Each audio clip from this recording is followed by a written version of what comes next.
And so the question now for conservatives is, where do we go from here? Defeatism, such as the item quoted by Buchanan, isn't the answer. Conservatives have to mature politically, and I think they will. I don't think they can do that. I mean, that's asking a lot. Here's The Nation. Here's what it looks like in the March 5th issue, and I'm going to open it up and look at Christopher Hitchens' column right here. And I just want to read you and get Vladi to respond to what Mr. Hitchens says.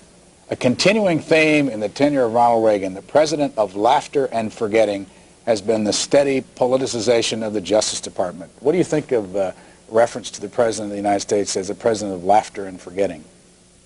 Oh, well, it's obviously Mr. Hitchens is clever in picking up on the movie based on a Kundera novel, but I think I'd rather read Mr. Hitchens when he describes his trips to Havana and conversations with Castro and other Cubans. He seems to be more at home in pieces like that. Mr. Hitchens? Yeah, that's feeble even by the standards of the American Spectator. Never had a conversation with Castro. Recently wrote a report from Cuba, from the Havana Film Festival, as a matter of fact, about the failure of the Cuban Communist Party to live up to the reports of glasnost in the Soviet Union. So your remark is ignorant as well as an attempt at a slur.